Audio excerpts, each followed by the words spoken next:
সন্ত্রাসীদের হাতে প্রতারণা, লুটপাট, মামলা নিয়ে হয়রানি ও আর্থিক ক্ষতির মুখে পড়ে আপনাদের শরণাপন্ন হয়েছে।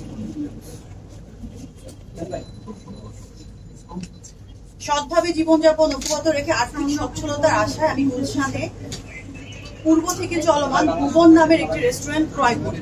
ঠিকানা ওয়াইএন সেন্টার, বাড়ি নং 6A, ব্লক এ, রোড নং 113, গুলশান 2।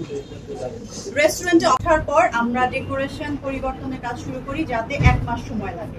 ডেকোরেশনে প্রায় 50 লাখ টাকা খরচ হয়। এই পর্যায়ে আমরা রেস্টুরেন্টে পরীক্ষামূলকভাবে স্টার্ট করি এবং ট্রেড লাইসেন্স করার জন্য আমরা ভবনের মালিক শাহিনা ইয়াসমিন ও তার পুত্র চুক্তিপত্র, ফায়ার সেফটি ও বাণিজ্যিক অনুমতির প্রয়োজনীয় কাগজপত্র দেওয়ার অনুরোধ করি। প্রিয় ভাই বোনেরা, আমরা যখন ট্রেড লাইসেন্স করতে এসব কাগজপত্র চেয়েছি, তখন হঠাৎ করেই পূর্বের রেস্টুরেন্ট মালিক আমান এবং এখনকার যে ভবন মালিক শাহিনা ইয়াসমিন, জাওয়াদ, ভবনের দায়িত্বে থাকা জয়, সাকিব সহ অন্য দায়িত্বপ্রাপ্ত ব্যক্তিরা আমাদের হয়রানি শুরু করেন। প্রথমে আমান তাকে পরিশোধ করা হয় 15 লাখ টাকার বিষয়ে অস্বীকার করেন, যদিও তিনি 15 লাখ টাকা ক্যাশ বুঝে নিয়ে চাবি হস্তান্তর করেন। অন্যদিকে শাহিনা ও জাওয়াদের নির্দেশে ভবনের দায়িত্বে থাকা কর্মচারী জয়, সাকিব, হারুন ও তাদের সহযোগীরা বারবার আমাদের রেস্টুরেন্টের বিদ্যুৎ লাইন বন্ধ করে দিয়ে আমাদের হয়রানি শুরু করে।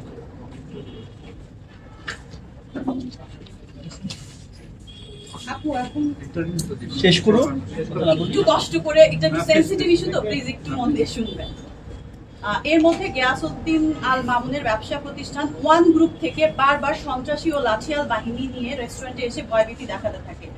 গুলশানের মতো জায়গায় এমন সন্ত্রাসী কর্মকাণ্ড করছে দেখে আমি একটু ভীত হয়ে যাই এবং এরা আসলে কাদের লোক তা জানার চেষ্টা করি। তখনই আমরা প্রথম জানতে পারি শাহিনা ইসলাম বিএনপি নেতা গিয়াসউদ্দিন আল মামুনের স্ত্রী এবং এই ভবনের মালিক গিয়াসউদ্দিন আল মামুন নিজে। এটা আমরা আগে জানতাম না। আমরা জানি একজন মহিলা এটা চালাচ্ছেন এবং তার আন্ডারে জয়, সাকিব, এরা এজিএম, জিএম হিসেবে ওরা কাজ করছে। তো উনি যখন ফোনে কথা বলতেন আমার ছেলের মতো, আমার কর্মচারী বা আমার ছেলের মতো, ওদের সাথে কথা বলেই হবে, রিসিপ্ট টাকা নিয়ে রিসিপ্ট দিলেই হবে।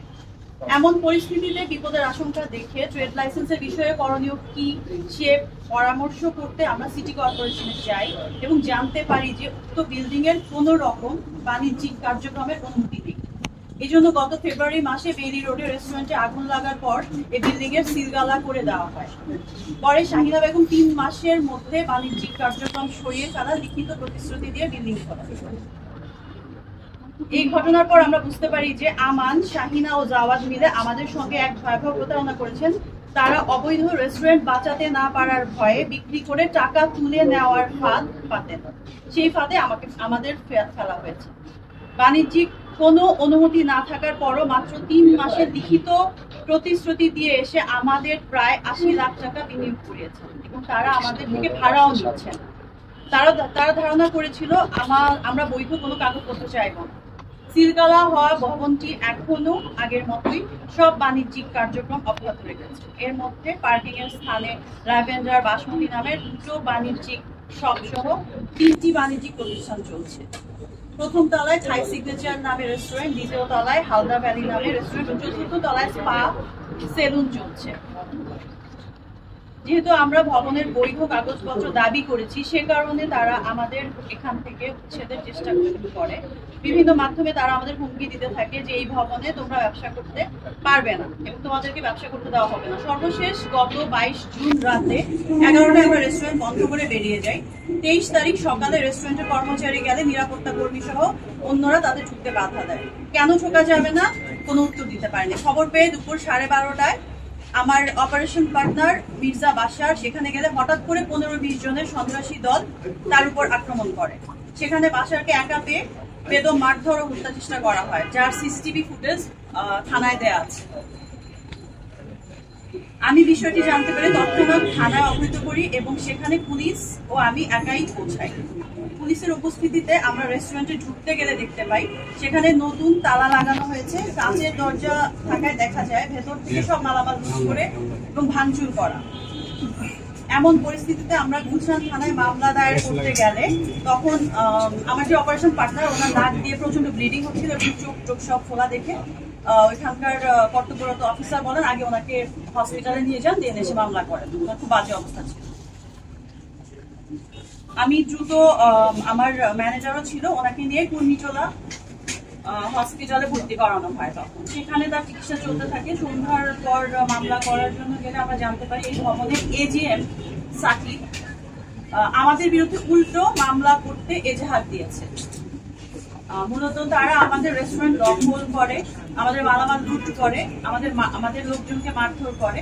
আমরা মামলা করব জানতে পেরে তার আগেই মামলার এজাহার জমা দেয়। সেখানে আমাকে আসামি করা হয়, whereas আমি পুলিশ কল দিয়ে পুলিশের সঙ্গে বেঁধে গেছি। মামলার তদন্ত হচ্ছে, আশা করি তদন্তে সত্যতা উঠে আসবে।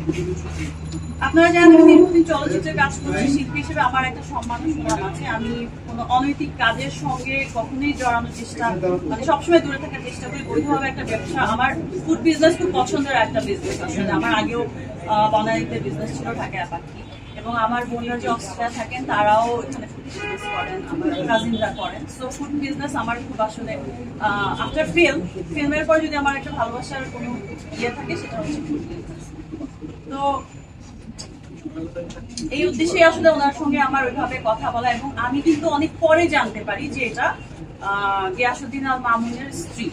আমি জানি একজন বয়স্ক মহিলা, ডিভোর্সি, এরকম আমি শুনতে পাই আসলে। কারণ প্রথম দিকে যে লেনদেন বা তখন আমি ওইভাবে ফোনে ছিলাম, বাট ওইভাবে ডিরেক্ট যোগাযোগ করিনি। পরে যখন জানতে পারি তখন আমাকে ফোনে বলছে, হ্যাঁ আমি মেয়ে উদ্যোক্তা খুব পছন্দ করি, ওরা আমার ছেলের মতোই, যে গুন্ডা বাহিনীর কথা বলছে এখন যারা দেখছে আসলে সন্ত্রাসী, ছেলের মতোই, তুমি ওদের সঙ্গেই সবকিছু ডিল করতে পারো, বা আমি রিসিপ্ট দিয়ে দিব, এবং পেপারস গুলো যে ইম্পর্টেন্ট পেপারস গুলো ওগুলো আমি ডে বাই ডে দিতে থাকবো।